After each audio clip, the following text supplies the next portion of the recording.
Dear Mom and Dad, my class ring finally arrived. It hardly seems possible that 4 years have passed since Dad was showing me his ring and we were talking about my going to Culver. Remember how you got out your old roll call yearbooks and reminisced? But, Mom, you seemed most interested in the guidance program.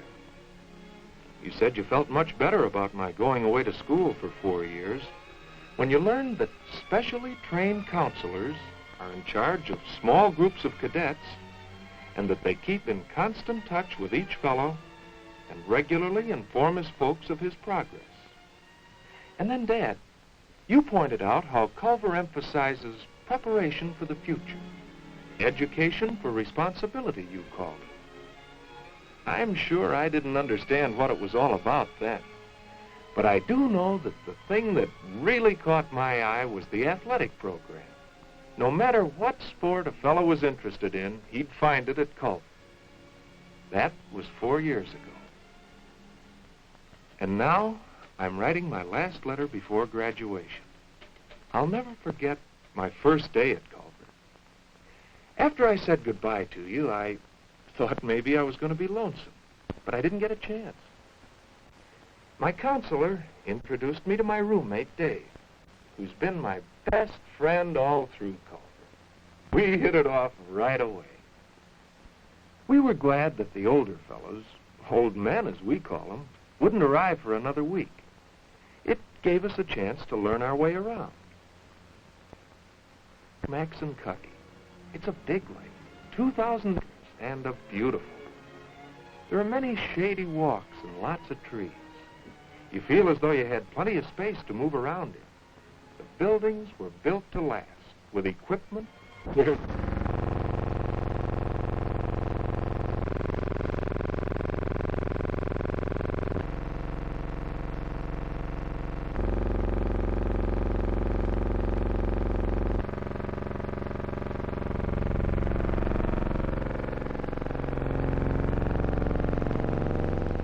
a month.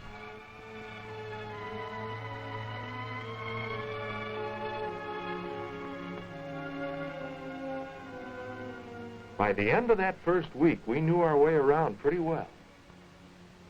We had a physical exam that was really thorough. Those medics don't miss a thing. Then came the tests to determine the class we'd be in.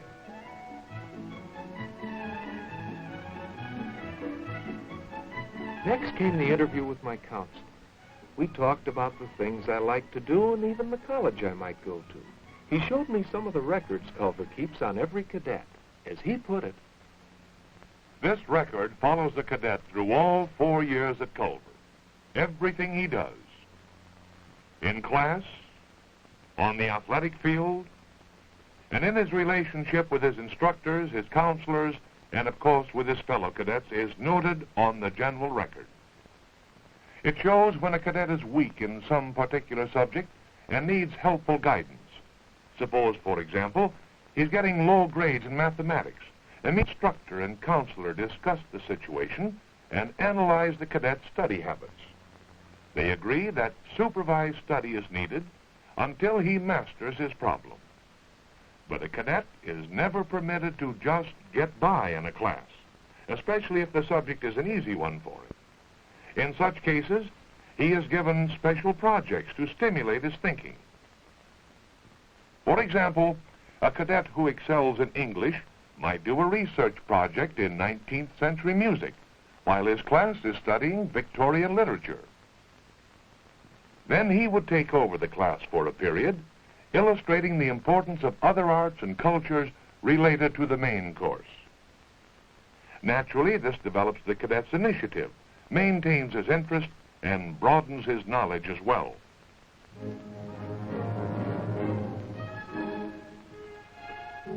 His progress is closely noted and frequently checked, for the records are kept indefinitely at Culver, and the career of a graduate can be traced through his years at the academy, through college, and into the business and professional world. Frequent letters from the counselor to the cadet's parents tell when a student has achieved a cadet office, when he makes the varsity or wins his letter through hard work and constant practice. And also when he develops a brand new interest or takes up a hobby. The counselor indicates where the boy's work is falling down and what is being done to improve it. In short, a complete picture of his life at Culver. That was a lot of information all at once. But I began to see how everything worked out when you visited the academy. You both seemed pleased with my progress. My counselor explained that we gain confidence through leadership in our company units. He showed you how this can be directly attributed to the military phase of the academy's program.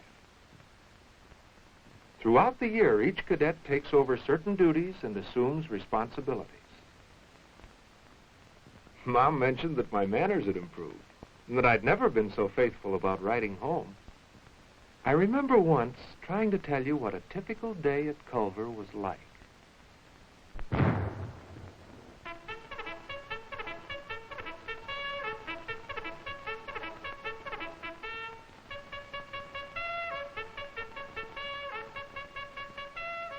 We clean up our quarters together, but take turns being room orderly.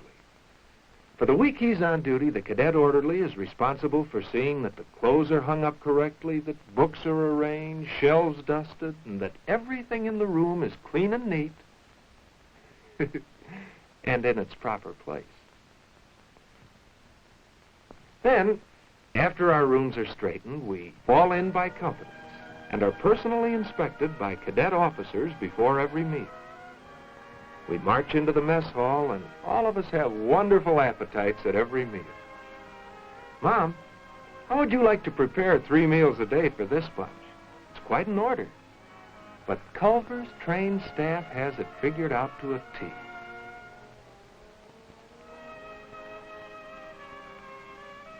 We pasteurize over 300 gallons of milk a day and bake our own bread.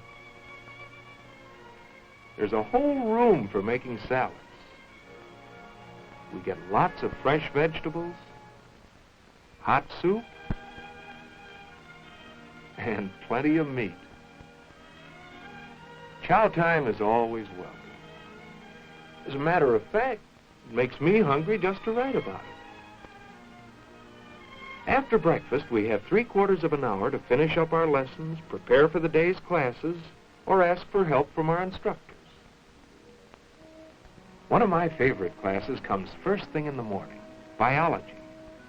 Each cadet has a microscope, and using it is like discovering a new world. In the chemistry lab, you make all sorts of interesting experiments. Because classes are small, we can sit around informally and discuss lessons. That's one of the big advantages at Culver. You know that besides boys from all over the United States, we have students from Europe and Latin America as well. So, Spanish has been a lot easier for me than I'd expected.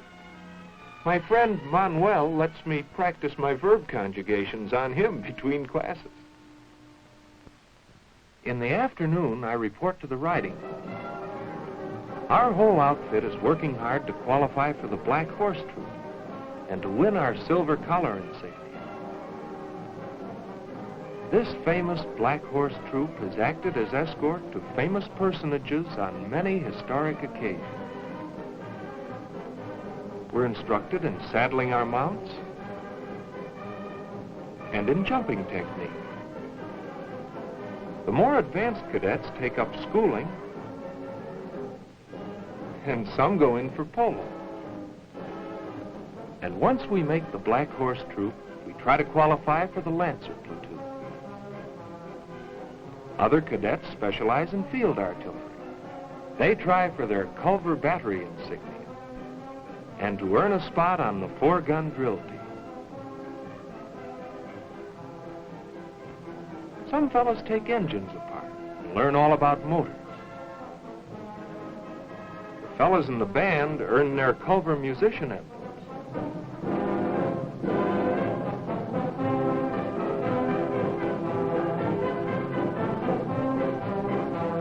The infantry learns map reading, first aid, a manual of arms. Their goal is the honor guard. We all get ROTC credit. You'll get a chance to see us all in action when you come to Culver for one of our parades.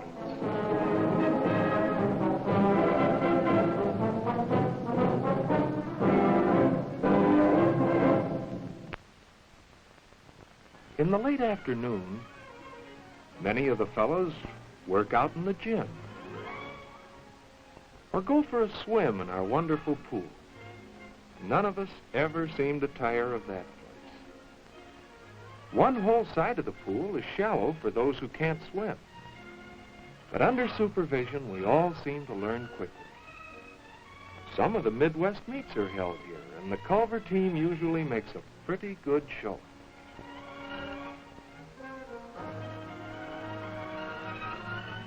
Friday is usually our busiest day, for often just before supper, famous entertainers, musicians, and our own dramatics club put on assembly programs. Otherwise, most of us sort of slow down after a full day. Several of the fellows are checking up on sunspots at our own telescope. And Bill Garton can't be pried away from his model train. The Railroad Club has a room all its own in the library for hobbies. And of course, it only takes 3 of the band fellows to start a jam session anytime. All of us go in for sports, either company teams or varsity. My troop has done pretty well for themselves this year. Yes, there's something for everyone at Culver. Remember Dick? We used to call him Small Fry, but actually he was an A1 rifleman. And that's something special, because a Culver team has been national rifle champions for more years than I can remember. Do you know what Deadeye does when he's through rifle practice? He heads for the Music and Arts Building, where in his free time he's making a beautiful little statuette for his mother. That art room is a wonderful workshop. I'm not much good at that sort of thing myself, but some of the fellows do really top-notch work. They can choose any project they like, from abstract painting to industrial design. They can work there in their spare time or take art as a regular subject. Often, student projects are put on exhibition. After evening study hour on Friday night, faculty members hold open house. I usually duck over to my history professor's home. Believe it or not, he's my track coach, too, and lots of fun. We visit, play cards, hear the latest records, and generally have a pretty good time.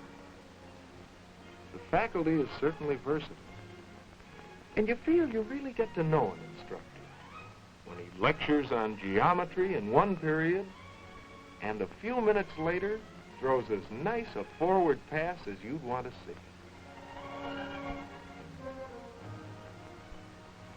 Some evenings I stop by Beeson Memorial, where the Vedette gang hangs out. They edit the school paper. Dad feels mighty good by the time Lights Out rolls around. Of course, that was just one day at Culver, and no two are exactly alike. For instance, Saturday afternoon is the big time for sports. We have intercompany competition and meets and games with other schools.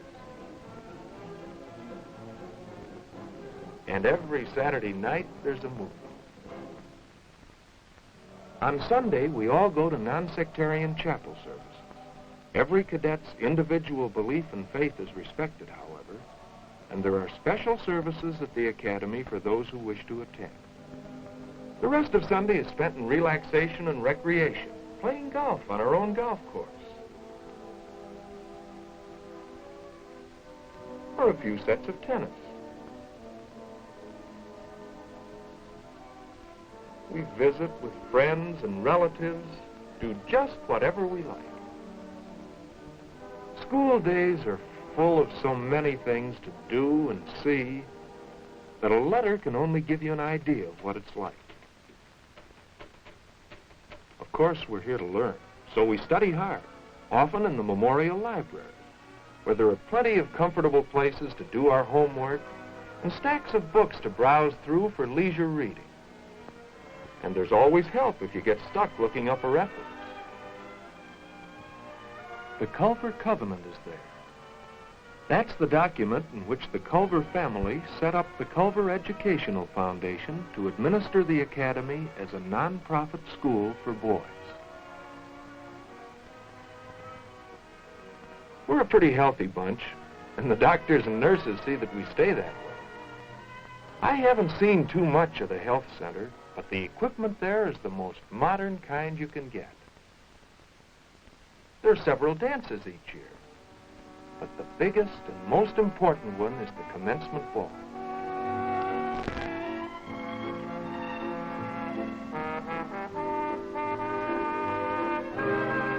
For 3 years, you look on the first-classmen as something really special.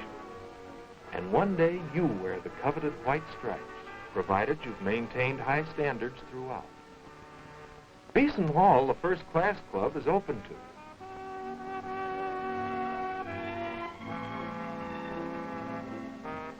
There you can relax, play cards, or read. Watch television, listen to records.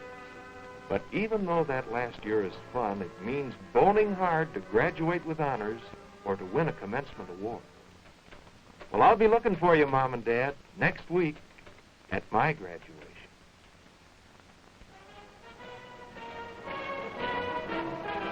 Commencement week at Culver. Exhibitions and parades.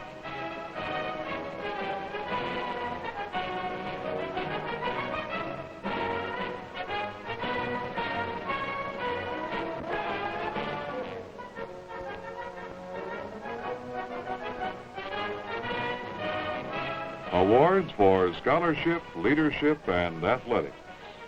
Over 99% of these men will go to colleges all over the country. Here at Culver, they have received fine preparation and academic scholarship, carefully geared to their individual abilities. This, combined with expert medical supervision, a variety of athletic activities, the most personal and discerning guidance, and a military plan that emphasizes the principles of leadership, loyalty, and cooperation. Every basic value that underlies character, all contribute to education or responsibility in a democracy.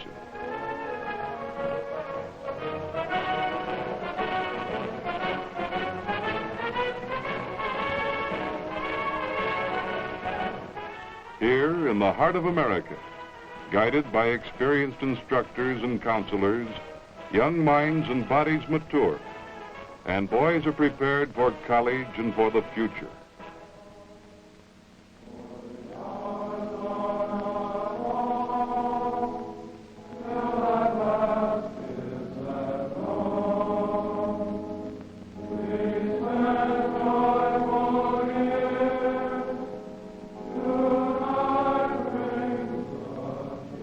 These parents have given their boys a fine start in life.